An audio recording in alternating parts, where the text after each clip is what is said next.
नमस्कार, मैं हूं कोमल कुमार शाह। अब तक के सारे वीडियो में बिजी 21 में हमने देखा बिजी के अलग अलग फीचर्स। अभी के वीडियो में हम जो दिखा रहे हैं दैट इज़ आप बिजी में मास्टर्स कैसे क्रिएट कर पाएंगे। अकाउंटिंग मास्टर आपको क्रिएट करना हो, किसी पार्टी का लेजर बनाना हो, सप्लायर का या तो कस्टमर्स का, या तो फिर आपको कोई एक्सपेंस या तो इनकम के मास्टर्स क्रिएट करने हो, तो कैसे कर पाएंगे। सबसे बड़ा और सबसे इम्पोर्टेंट वही होता है कि लेजर क्रिएट करना, मास्टर्स क्रिएट करना। तो सबसे पहले चलिए स्टार्ट करते हैं बिजी को। जैसे मैंने बिजी को स्टार्ट किया है, कंपनी को ओपन किया, तो यहाँ पे एडमिनिस्ट्रेटर मेनू में मेरे को सबसे पहला मेनू दिखाई दे रहा है मास्टर्स। जैसे ही मैं मास्टर्स पे क्लिक करूँगा यहाँ पे आ जाएगा अकाउंट। सबसे पहला होता है अकाउंट मास्टर्स। बिजी में कहीं पे भी जाएंगे तो आपको तीन ऑप्शन दिखाई देंगे, एक ऐड, दूसरा मॉडिफाई और तीसरा लिस्ट। ऐड का मतलब ये हो गया कि आप कोई नया मास्टर्स क्रिएट करना चाहते हैं। मॉडिफाई का मतलब ये हो गया कि आपके पास जो मास्टर्स ऑलरेडी क्रिएटेड है उसमें आपको कोई चेंज करना है। एंड लिस्ट का मतलब ये हो गया कि आपको सारे मास्टर्स को देखना है। तो इसको ध्यान में रखिएगा, add, modify and list. Add create करने के लिए, मॉडिफाई जो है वो उसमें कोई चेंजेस करने के लिए, और लिस्ट जो है वो सारे मास्टर्स को देखने के लिए। नाउ ऐड पे जैसे ही क्लिक करेंगे तो इस तरह का एक मेनू आ जाएगा, इस तरह का एक विंडो ओपन हो जाएगा। और इस विंडो में आपको कोई भी मास्टर्स बनाना हो, सप्लायर हो, कस्टमर्स हो, बैंक हो, कैश हो, एक्सपेंस हो, इनकम हो, कोई भी मास्टर्स, कोई भी कंपनी आपकी चाहे छोटी हो, कंपनी चाहे बड़ी हो, मास्टर्स आपका अकाउंटिंग मास्टर्स यहीं से क्रिएट होगा और इतनी इन्फॉर्मेशन से ही क्रिएट होगा। एडवांस में हम देखेंगे कि और भी एडिशनल इन्फॉर्मेशन आप ले पाएंगे, पर वो कैसे, पहले बेसिक तो समझ लें। नाउ इसमें दो पार्ट में डिवाइड किया गया है। Number 1 is general information and number 2 is other information. General information में क्या होगा कि आपको एक एक फील्ड को मैं एक्सप्लेन करता जाता हूँ। मान लीजिए कि आपको किसी सप्लायर का अकाउंट क्रिएट करना है, तो मैं किसी सप्लायर का अगर अकाउंट क्रिएट कर रहा हूँ तो सप्लायर का नाम यहाँ पे लिख सकता हूँ, बराबर। पर्सनल नाम भी हो सकता है, उसकी कंपनी का नाम भी हो सकता है। मान लीजिए कि मैंने यहाँ पे उसकी कंपनी का नाम लिखा हुआ है कि जिसके पास से मैं मटेरियल खरीदता हूँ। कई लोग क्या करते हैं कि बाजू में सिटी का नाम भी लिखते हैं। लाइक मैं ये लिख सकता हूँ कि सिटी का नाम। नाउ एलियास मुझे शॉर्ट में लिखना है। शॉर्ट में कैसे लिखना है? एज फॉर एग्जांपल मुझे जो है कि यहाँ पे मैं कंपनी का नाम लिख रहा हूँ स्टेट बैंक ऑफ इंडिया, बराबर, ऐसे लिखा हुआ है मैंने। और यहाँ पे मुझे शॉर्ट में लिखना है SBI। और प्रिंट नेम माने आप जो प्रिंट करना चाहते हो वो। मुझे ब्रांच प्रिंट नहीं करनी है, मुझे सिर्फ बैंक का नाम ही प्रिंट करना है। तो इस हिसाब से कि आपको जो भी चाहिए वो आप सेलेक्ट कर पाएंगे। मैं वापस यहाँ पे कंपनी का नाम लिख रहा हूँ। ये मैंने जो है वो आपके ध्यान में आए इलियास, इसीलिए स्टेट बैंक ऑफ इंडिया लिखा था। नाउ अब मैं क्या करता हूँ कि यहाँ से ये निकाल देता हूँ। तो अभी लेजर तो मेरा इसी नाम से आएगा, बट जो प्रिंट नाम होगा वो यही आएगा। कोई भी रिपोर्ट या तो कोई भी इनवॉइस में प्रिंट करूँगा तो वो इसी हिसाब से प्रिंट होगा। कौन से ग्रुप में जाएगा, ये सबसे इम्पोर्टेंट बात है, कौन से ग्रुप में जाएगा। तो यहाँ पे बिजी ने ऑलरेडी काफ़ी सारे ग्रुप बनाए हुए हैं। जितने भी रिक्वायर्ड ग्रुप है अकाउंटिंग करने के लिए वो सारे ग्रुप यहाँ पे ऑलरेडी क्रिएट करके दिए गए हैं। अगर ये आपका सप्लायर है तो ये जो है वो क्रेडिटर में आएगा। तो आप जैसे ही एक दो वर्ड लिखेंगे वो ग्रुप आपके सामने आ जाएगा। आप अकाउंटिंग स्टार्ट करना चाहते हैं तो आपके पास ये ग्रुप का नॉलेज होना बहुत ज़रूरी है। और इस ग्रुप के ऊपर मैं एक पूरा वीडियो जो है वो बनाने वाला हूँ। तो वो आप ग्रुप का वीडियो देखिएगा तो एक एक ग्रुप क्या है, वो किसके अंडर में आता है, वो पेरेंट ग्रुप है या चाइल्ड ग्रुप है, उसका पूरा इन्फॉर्मेशन उस वीडियो में दिया जाएगा। नाउ ओपनिंग बैलेंस, आप इस पार्टी से काम कर रहे हैं, ये आपका सप्लायर है।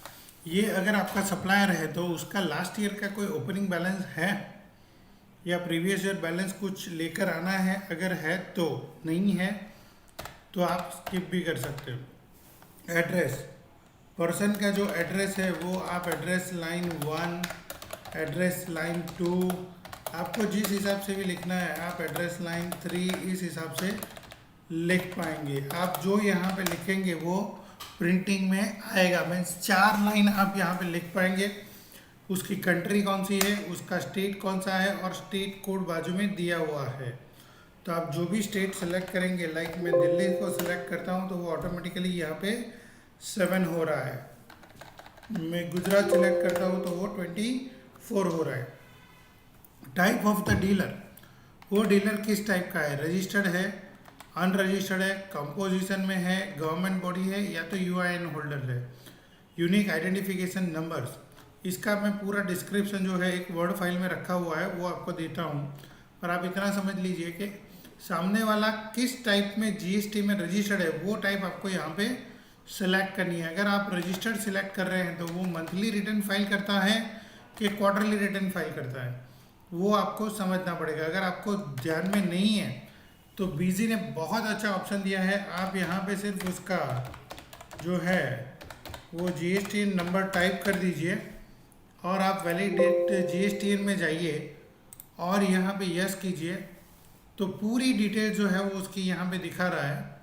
और आप यहाँ पे ओके करेंगे तो बताएगा कि आपने फाइलिंग फ्रीक्वेंसी जो है उसको मैं अपडेट कर दूँ। आप यस करेंगे तो देखिए ऑटोमेटिकली उसने अननोन की जगह पे जो है वो क्वार्टरली ले लिया है और यहाँ पे भी स्टेटस आ चुका है। तो बहुत ही अच्छी तरीके से बीजी ने ये दिया हुआ है और इसके लिए आपका BLS सब्सक्रिप्शन होना ज़रूरी है। अगर आप ये करेंगे तो आपके जीएसटी रिपोर्ट में कहीं पे कोई भी दिक्कत नहीं आएगी, कोई भी जीएसटीएन मिसमैच का प्रॉब्लम नहीं रहेगा।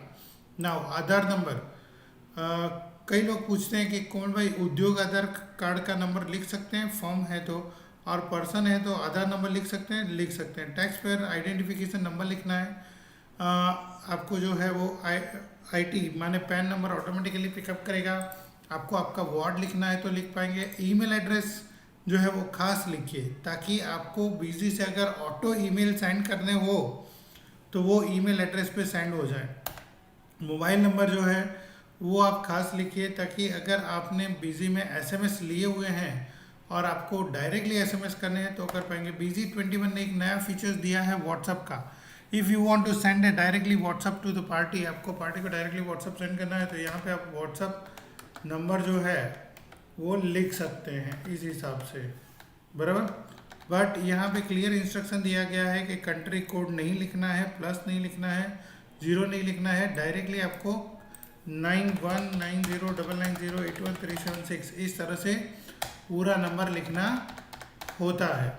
नाउ टेलीफोन नंबर आपको मेंशन करना है तो फैक्स नंबर मेंशन करना है तो इस कंपनी में कॉन्टैक्ट पर्सन कौन है, कौन से बाय डिफ़ॉल्ट ट्रांसपोर्ट से मटेरियल जाता है, कौन से स्टेशन से जाता है, कौन से स्टेशन पे जाता है, वहाँ का पिन कोड क्या है और आपकी कंपनी से वहाँ तक का डिस्टेंस आपको ई-वे बिल के लिए चेक करना है तो भी चेक कर पाएंगे। पर ये कब होगा कि जब आप जीएसटी कॉन्फ़िगरेशन करेंगे तब, ई-वे बिल का कॉन्फ़िगरेशन करेंगे तब। अगर अभी मैं क्लिक करूँ तो वो मना करेगा क्योंकि मैंने ये डेमो कंपनी बनाई है और इसमें सेम नंबर दोनों जगह पे है तो अभी वो नहीं पिकअप करेगा। मोड जो है वो किस तरह से आप बेच रहे हैं, रोड, एयर, रेल से किस तरह से मटेरियल भेज रहे हैं तो उसके लिए है ना। तो ये पार्ट आपको समझ में आ रहा होगा ना। अभी इस साइड पे अदर इन्फो पे आ जाते हैं कि आपको बिल बाय बिल मेंटेन करना है। 90% केस में अगर आपको आउटस्टैंडिंग रिपोर्ट चाहिए और वो प्रॉपर चाहिए तो आपको ये मेंटेन करना पड़ेगा। Credit days for sales and credit days for purchase, आपके यहाँ पे अगर क्रेडिट की सिस्टम है और मान लीजिए मैंने 30 दिन क्रेडिट लगा ली तो क्या होगा, ये बिल डेट भले ही कौन सी भी हो पर वो ड्यू कौन से 30 दिन के बाद ही ड्यू हुआ है ऐसा दिखाएगा। तो if you want to maintain bill by bill outstanding report के लिए और आपको क्रेडिट डेज के बाद वो ड्यू दिखाए तो आपको यहाँ पे क्रेडिट डेज एंटर करने हैं। Now specified default sales type and default purchase type, अगर आपकी कंपनी एक ही टाइप की प्रोडक्ट में डील करती है इनके साथ और एक ही टाइप का टैक्स रेट आता है और हर बार आपको सेलेक्ट ना करना पड़े तो आप यहाँ पे वो टैक्स रेट भी सिलेक्ट कर सकते हो। अगर मल्टीपल टैक्स रेट है तो कृपया करके इसको सिलेक्ट मत कीजिएगा। एक ही टाइप का टैक्स रेट है, मान लीजिए कि लोकल 18% ही चलता है और कुछ आता ही नहीं है इससे, तो आप यहाँ पे फ्रीज भी कर सकते हो। आपको फ्रीज करना है तो आपने फ्रीज कर दिया, तो इस पार्टी के साथ डीलिंग में वो लोकल 18% ही पिकअप करेगा।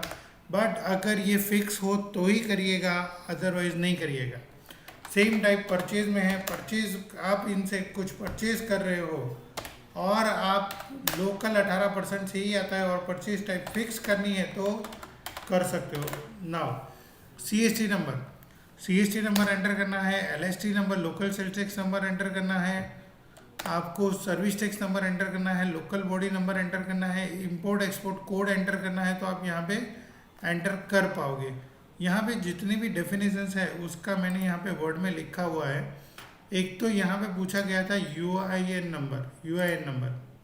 UIN होल्डर कौन होता है GST की डेफिनेशन में, तो उसको अगर हम एक बार एक्सप्लेन कर ले तो UIN होल्डर माने क्या हो गया कि unique identification number is a special class of GST registration for foreign diplomatic missions और embassies which are not liable to taxes in Indian territory.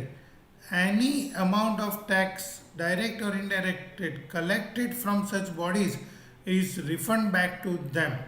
तो ये जो है UIN होल्डर्स हैं, जो कौन है तो कि foreign diplomatic missions and embassy. आप अगर ऐसे लोगों के साथ बिजनेस करते हैं तो आपको सबसे पहले उनसे UIN नंबर मांगना पड़ेगा।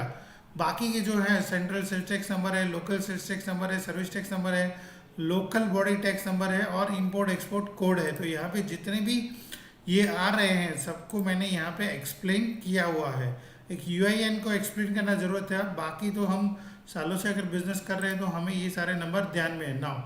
उसके बाद में जो है कि पार्टी की बैंक डिटेल्स हमें स्टोर करके रखनी है, तो बैंक डिटेल्स हम स्टोर करके रख सकते हैं। लाइक कंपनी का नाम क्या है, उसकी बैंक क्या है, उसका अकाउंट नंबर क्या है और उसका IFSC कोड क्या है। तो ये सारी डिटेल्स हम एंटर करेंगे तो ये एक लेजर जो है वो हमारा क्रिएट हो जाएगा। सेम टाइप से आप बैंक का बना सकते हो, सेम टाइप से आप एक्सपेंस का बना सकते हो, किसी भी टाइप का। आप सिर्फ यहाँ पे जाइए, अगर आपको बैंक का अकाउंट बनाना है तो आप यहाँ पे बैंक पे जाइए, ग्रुप में बैंक सेलेक्ट कीजिए, बैंक अकाउंट है या तो बैंक कोड ही है, आपको सिर्फ इतना ही सिलेक्ट करना है। तो यहाँ पे ऑटोमेटिकली बैंक अकाउंट नंबर जो है वो आ जाएगा।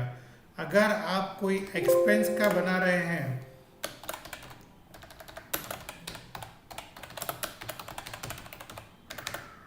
तो यहाँ पे आप डायरेक्ट और इनडायरेक्ट एक्सपेंस दोनों बीजी में दिखाया हुआ है, डायरेक्ट मैन्युफैक्चरिंग एक्सपेंस और इनडायरेक्ट एडमिन एक्सपेंस। तो आप वो भी सिलेक्ट कर पाते हैं। उसके ऊपर GST एप्लीकेबल होता है कि नहीं होता है, उसके ऊपर RCM है कि नहीं है, ये सारी चीज़ें जिस हिसाब से आपका ग्रुप सिलेक्ट होगा उस हिसाब से यहाँ की इन्फॉर्मेशन जो है वो चेंज होगी। ये इन्फॉर्मेशन सारी जो है वो सिमिलर नहीं रहने वाली है। जिस हिसाब का ग्रुप होगा, लाइक मैं यहाँ पे एक ग्रुप को क्रिएट करता हूँ तो उसमें इस हिसाब से इन्फॉर्मेशन आ जाएगी। तो यहाँ पे सारे ग्रुप दिए गए हैं, आपको जितने भी लेजर क्रिएट करने हैं वो आप इसी हिसाब से लेजर क्रिएट कर पाएंगे। आगे के वीडियो में जो है वो हम अकाउंटिंग मास्टर्स ग्रुप को भी पूरा जितने भी ग्रुप्स हैं उसको मैं एक्सप्लेन करने वाला हूँ, तो उस वीडियो को खास ध्यान से देखिएगा ताकि कौन से ग्रुप में कौन से लेजर आए वो आपको समझ में आएगा। Stock item group, material centre, ये एक एक फीचर्स को जो है ना वो हम एक्सप्लेन करने वाले हैं ताकि आपको BG21 सीखना हो तो आप आराम से सीख पाएंगे। हम इसका एक ऑनलाइन कोर्स लॉन्च कर रहे हैं, आपसे रिक्वेस्ट है कि उसकी लिंक यहाँ पे डिस्क्रिप्शन में दी गई है, उस कोर्स को सब्सक्राइब कीजिए। सारे वीडियो जो है वो आप अपने घर पे ऑफिस में बैठ के देख सकते हैं, BG को सीख सकते हैं और साथ में मेरे जो लाइव लेक्चर्स होने वाले हैं उसमें भी ज्वाइन हो सकते हैं। और BG कहीं पे आप यूज़ कर रहे हैं और आपको दिक्कत आ रही है तो वो भी आप फ़ोन करके पूछकर उसका सॉल्यूशन ले सकते हैं। अगर आपको वीडियो अच्छे लग रहे हैं तो कृपया इसको लाइक कर दीजिए, शेयर कर दीजिए, फॉरवर्ड कीजिए अपने लोगों में, और चैनल को सब्सक्राइब नहीं किया है तो चैनल को सब्सक्राइब भी कर लीजिएगा। Thank you very much. आभार।